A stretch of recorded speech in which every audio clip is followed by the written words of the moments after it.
മലയാള സിനിമയെ ഭരിക്കുന്ന ഒരു പവർ ഗ്രൂപ്പ് ശരിക്കും അതൊരു മിഥ്യയാണോ? അങ്ങനെ ഒരു സംഭവം ഉണ്ടോ? ഉണ്ട്, അതില്ലാന്ന് ഞാൻ പറയുമൊന്നുമില്ല. അതൊക്കെ ഉണ്ട്. അതിൽ പെണ്ണുങ്ങളും ഉണ്ട്, ആണുങ്ങൾ മാത്രമല്ല. നമ്മൾ ആ പട്ടം ആണുങ്ങൾക്ക് മാത്രം ചാർത്തി കൊടുക്കേണ്ട ആവശ്യമില്ല, സ്ത്രീകളും ഉണ്ട്. പല പല രീതിയിലാണെന്ന് ഞാൻ ഒരു കാര്യം പറയാം. ഇപ്പോൾ നമ്മൾ നടന്മാരെ എടുക്കുകയാണെങ്കിൽ ഇപ്പോൾ ഒരുവിധപ്പെട്ടതിനൊരു 7 or 8 നടന്മാർ വരെ നമ്മൾ മലയാളികൾ മുഴുവൻ പറഞ്ഞ രണ്ട് പേര് എന്ന് പറയും. മോഹൻലാലിൻ്റെയും മമ്മൂട്ടി അങ്ങനെയൊന്നുമല്ല. അതല്ലാത്ത നടന്മാരുണ്ട്. എനിക്ക് ഇന്ന നായിക മതി, എനിക്ക് ഇന്ന ക്യാമറ മതി, ഇന്ന സ്ക്രിപ്റ്റ് മതി, ഇന്ന ആളുടെ കഥ വേണ്ട എന്നൊക്കെ പറയുന്നുണ്ട്. കാരണം എല്ലാവർക്കും തിയേറ്റർ മാർക്കറ്റുണ്ട്. ഇതിനെല്ലാം നിർമ്മാതാക്കളും സംവിധായകരും ഓക്കെ എന്നും പറയുന്നുണ്ട്. അപ്പോൾ എങ്ങനെയാണ് അവർ പ്രമുഖരാകുന്നത്? ആർക്കൊക്കെ ഇതിൽ കൈയുണ്ടെന്നൊന്ന് ആലോചിച്ച് നോക്കും. തിയേറ്ററുകാർക്കുണ്ട്, ചാനൽ OTT പ്ലാറ്റ്ഫോമിനുണ്ട്, പിന്നെ പ്രൊഡ്യൂസേഴ്സിനുണ്ട്, ഡയറക്ടേഴ്സിനുണ്ട്. എല്ലാവരും കൂടിയാണ് അവരെ പ്രമുഖരാക്കുന്നത്. അയ്യോ, അങ്ങേരില്ലാതെ പറ്റില്ല. അപ്പം അങ്ങനെ ഒട്ടുമിക്ക നടന്മാർക്കും അങ്ങനെ സജഷൻസ് ഉണ്ട്. പക്ഷേ ഒരിക്കലും ഒരു നടിക്ക് എനിക്ക് ഇന്ന നായകൻ വേണം എന്ന് പറയാനുള്ളൊരു പവർ ഇവിടെ ഇല്ല. പക്ഷേ പിന്നെ എങ്ങനെയാണ് ഇതിൽ സ്ത്രീകൾ പ്രമുഖരാകുന്നത് എന്ന് ചോദിക്കും. അതെങ്ങനെയാന്ന് വെച്ചാൽ ചില നടിമാർ പറയും എനിക്ക് ഇന്ന മേക്കപ്പ് മാൻ മതി, അല്ലെങ്കിൽ ഇന്ന മേക്കപ്പ് ആർട്ടിസ്റ്റ്, അത് മെയിൽ ഓർ ഫീമെയിൽ, അല്ലെങ്കിൽ ഇന്ന ഹെയർ ഡ്രസ്സർ മതി. അപ്പോൾ പ്രൊഡ്യൂസർക്ക് ഇഷ്ടമുള്ള അല്ലെങ്കിൽ കമ്പനിക്ക് ഇഷ്ടമുള്ള ഒരു ഹെയർ ഡ്രസ്സറെയോ ഒരു മേക്കപ്പ് മാനെയോ അവർക്ക് വെക്കാൻ പറ്റില്ല. അങ്ങനെ നോക്കുകയാണെങ്കിൽ എല്ലാവരും പ്രമുഖരാണ്. എല്ലാവരും അവരവർക്ക് ആവശ്യമുള്ള ആളുകളെയാണ് അവർ ചൂസ് ചെയ്തുകൊണ്ടിരിക്കുന്നത്. എനിക്ക് ഇന്ന കോസ്റ്റ്യൂമർ മതി, അവരാണ് എനിക്ക് കറക്റ്റായിട്ട് കോസ്റ്റ്യൂം ഡിസൈൻ ചെയ്ത് തരുന്നത്. ഈ ഇന്ന ഹെയർ ഡ്രസ്സർ, അവർ മനോഹരമായിട്ട് എനിക്ക് ഹെയർ സ്റ്റൈൽ ചെയ്ത്, ഇവരെല്ലാവരും. അപ്പോൾ അങ്ങനെ ഒരു ആർട്ടിസ്റ്റ് ഒരു ഹെയർ സ്റ്റൈലിസ്റ്റിനെ കാസ്റ്റ് ചെയ്യുമ്പോൾ ചൂസ് ചെയ്യുമ്പോൾ അവരഭിനയിക്കുന്ന സിനിമകളിലെല്ലാം അവരായിരിക്കും. അപ്പം മറ്റവർക്ക് പണിയുണ്ടാവില്ല. അതൊക്കെ പ്രമുഖർ തന്നെയാണ്. ഇപ്പം ഞങ്ങളുടെ ഡബ്ബിങ്ങിൻ്റെ ഞാൻ പറയാം, നായിക ശബ്ദം മറ്റുള്ളതിലൊന്നും ഇവരാരും ഇടപെടില്ല. അതായത് നടന്മാർ അവർ പറയാറുണ്ട്, അവരുടെ ശബ്ദം വേണ്ട, നായികമാരുടെ വേണ്ടി പറയും. ആ നായിക പോലും ചിലപ്പോൾ അങ്ങനെ പറയാറില്ല, പക്ഷെ നടന്മാർ പറയും. അത് പ്രത്യേകിച്ച് മലയാള സിനിമയിൽ ഏറ്റവും വലിയൊരു നടൻ തന്നെ എൻ്റെ ഒരുപാട് സിനിമകൾക്ക് അദ്ദേഹം പറഞ്ഞിട്ടുണ്ട്, അവർ വേണ്ട, നമുക്ക് അവർ വേണ്ട ഒരുപാട് സിനിമകൾക്ക് പറഞ്ഞിട്ടുണ്ട്.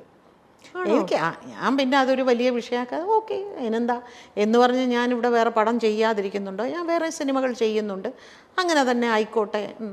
അതൊക്കെ നമ്മൾ ഈസി ആയിട്ട് ഇതിൻ്റെ ഒരു ഭാഗമായിട്ട് എടുക്കുക, അത്രയേ ഉള്ളൂ. അതിനൊന്നും നമ്മൾ കൊടി ഉയർത്തി ഇതിൻ്റെ പിന്നാലെയൊന്നും പോയിട്ടൊന്നും ഒരു കാര്യമില്ല. ആ നായികയ്ക്ക് വേണ്ടിയിട്ടാണ് ചേച്ചി ഇവിടെ ശബ്ദം കൊടുക്കുന്നത്.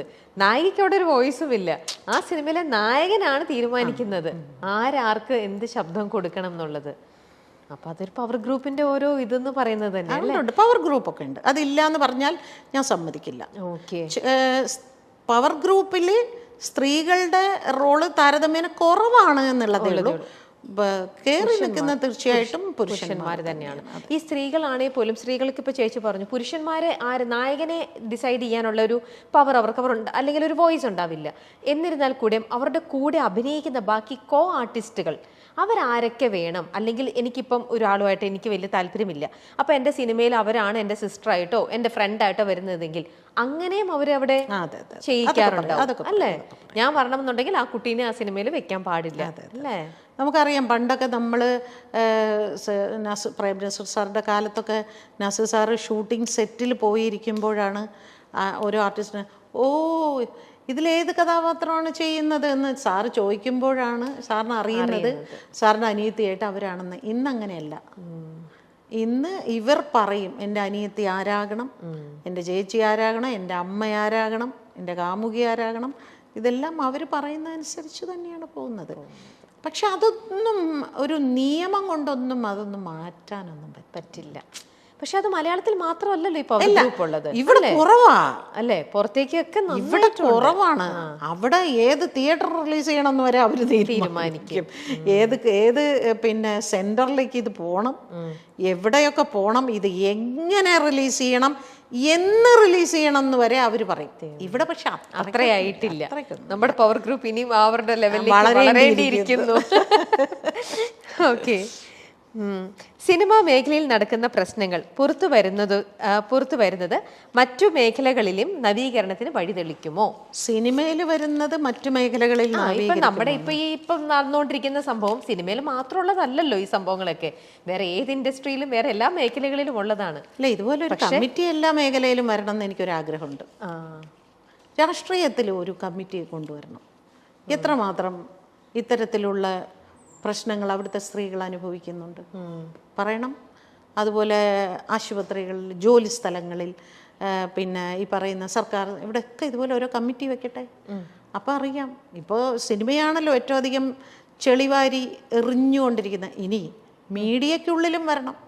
സ്ത്രീകൾ പ്രതികരിക്കാൻ മടിക്കുന്നത് ഭീഷണിയെയും വെല്ലുവിളികളെയും പേടിച്ചാണെന്ന് കരുതുന്നുണ്ടോ? ഭീഷണി ഉണ്ടാവും, ഡെഫിനറ്റ്ലി ഉണ്ടാവും അല്ലേ? അതുകൊണ്ട് തന്നെ ഞാൻ നേരത്തെ പറഞ്ഞ കാര്യത്തിലും ഉണ്ട്.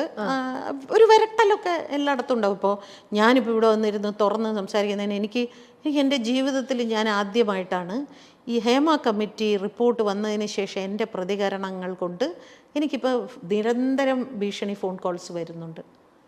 ഇത്രയും കാലം എനിക്ക് ഈ അനുഭവം ഉണ്ടായിട്ടില്ല. പക്ഷേ ഇപ്പോൾ അത് IT സെല്ലിലേക്ക് അങ്ങോട്ട് കൊടുക്കുമ്പോൾ ഇവർ നോക്കിയിട്ട് വരണം, ആന്ധ്രാപ്രദേശിൽ നിന്ന് വരുന്നു, മഹാരാഷ്ട്രയിൽ നിന്ന് വരുന്നു. ഇന്നലെ രാത്രി 12 മണിക്ക് വന്നത് വെസ്റ്റ് ബംഗാളിൽ നിന്ന്. എന്ത് വിളിക്കുന്ന ചേച്ചി? വെട്ടിക്കളയും, കൊന്നുകളയും, അടിക്കും എന്നൊക്കെ പറഞ്ഞാണ് ഈ വിളിക്കുന്നത്. അവിടുന്ന് വിളിക്കുന്നവങ്ങളെല്ലാം മലയാളികൾ തന്നെ, മലയാളികളാണ് വിളിക്കുന്നത്. അതാണ് രസം. നല്ല മനോഹരമായ മലയാളത്തിൽ സംസാരിക്കുന്നു. ഇന്നലെ വിളിച്ച് എന്നെ ഭീഷണിപ്പെടുത്തത്, നീ ഡ്രഗ് മാഫിയക്കെതിരെ ഇറങ്ങുമോടി എന്ന് ചോദിച്ചുകൊണ്ട്. പൊതുവേദിയിൽ വാക്പോരുമായി പാർവതി തിരുവോത്തും ഭാഗ്യലക്ഷ്മിയും. WCCയുമായി ബന്ധപ്പെട്ടാണ് ഇരുവരും തമ്മിൽ വാക്ക് തർക്കമുണ്ടായത്. ഭാഗ്യലക്ഷ്മി പലപ്പോഴായി WCCക്കെതിരെ ഉന്നയിക്കുന്ന വിമർശനങ്ങൾ ഇതാദ്യമായിട്ടാണ് നേർക്കുനേർ ചർച്ചയാകുന്നത്. അത്യന്തം നാടകീയമായിരുന്നു ഇരുവരുടെയും ചോദ്യങ്ങളും ഉത്തരങ്ങളും. കേരള ലിറ്ററേച്ചർ ഫെസ്റ്റിവൽ വേദിയിൽ സ്ത്രീയും സിനിമയും എന്ന വിഷയത്തെ ആസ്പദമാക്കിയുള്ള ചർച്ചയ്ക്കിടയിലായിരുന്നു സംഭവം. സിനിമാ ലോകത്ത് സ്ത്രീകൾ അനുഭവിക്കുന്നതും നേരിട്ടതുമായ വിഷയങ്ങളും ഹേമ കമ്മിറ്റി റിപ്പോർട്ടും പരാമർശിച്ച് സംസാരിച്ച പാർവതി WCC സിനിമയിലെ സ്ത്രീകൾക്കായി തുറന്നുവെക്കുന്ന ഇടത്തെപ്പറ്റി സംസാരിച്ചു. നമുക്ക് എന്തും തുറന്നു പറയാനുള്ള ഒരു ഇടമുണ്ട്. അവിടെ ആർക്കും വന്ന് പറയാനുള്ളത് പറയാം. വിമർശിക്കാനുള്ളവർക്കും അവിടേക്ക് വരാമെന്ന് പാർവതി പറഞ്ഞു. ഇതിനു മറുപടിയായിട്ടാണ് കാണികൾക്കിടയിൽ നിന്ന് ഭാഗ്യലക്ഷ്മി സംസാരിച്ചു തുടങ്ങിയത്. WCCയോടുള്ള നിർദ്ദേശം എന്ന മട്ടിലാണ് ഭാഗ്യലക്ഷ്മി സംസാരിച്ചു തുടങ്ങിയത്. ഈ ഓർഗനൈസേഷൻ കുറച്ചുകൂടി ആളുകൾക്ക് സംരക്ഷണം കൊടുക്കുന്ന രീതിയിലാകണം. ഇരുന്ന് സംസാരിക്കാനും അവരോടൊപ്പം കുറച്ചു സമയം ചെലവഴിക്കാനുമുള്ള ഒരു സ്പേസ് നൽകാനുള്ള ഒരു ശ്രമം WCC നടത്തിയാൽ നല്ലതാണെന്ന് എനിക്ക് തോന്നുന്നു. കുറെ കൂടി ആളുകൾ നിങ്ങളിലേക്ക് വരാൻ ശ്രമിക്കും. ഞങ്ങൾ എങ്ങനെയാ മാഡം അവരുടെ അടുത്തേക്ക് പോകേണ്ടത് എന്ന് എന്നോട് സ്ത്രീകൾ ചോദിക്കാറുണ്ട്. ഡബ്ബിംഗ് ആർട്ടിസ്റ്റുകളല്ല, അവർക്ക് പരാതിയില്ല എന്ന് തന്നെ വെച്ചോളൂ. ചോദിക്കുന്നത് മറ്റൊരുപാട് ആർട്ടിസ്റ്റുകൾ, ടെക്നീഷ്യൻസ് ആയിട്ടുള്ള സ്ത്രീകൾ, അങ്ങനെ പലരും. ഞങ്ങൾ എങ്ങനെയാ മാഡം അങ്ങോട്ട് പോകേണ്ടത്, ആരുടെ അടുത്തേക്കാണ് പോകേണ്ടത് എന്ന് ചോദിക്കുന്ന ഒരു ചോദ്യം ഇവിടെ നിൽക്കുന്നുണ്ട്. അപ്പോൾ അതുകൂടി ഒന്ന് നിങ്ങൾ പരിഗണിക്കണം എന്നുകൂടിയാണ് എനിക്ക് ഇത്രയും ആളുകളുടെ മുന്നിൽ വെച്ച് നിങ്ങളോട് പറയാനുള്ളത്. ഞാൻ ഇവിടെ വെറുതെ ഇരുന്ന് കേട്ടിട്ട് പോകാം എന്ന് കരുതി തന്നെയാണ് വന്നത്. പക്ഷേ എനിക്ക് അങ്ങനെയല്ല തോന്നിയത്. എന്റെ ഭാഗത്ത് നിന്നുള്ള ഒരു സജഷൻ ഉണ്ടാകണം എന്ന് ഭാഗ്യലക്ഷ്മി പറഞ്ഞു.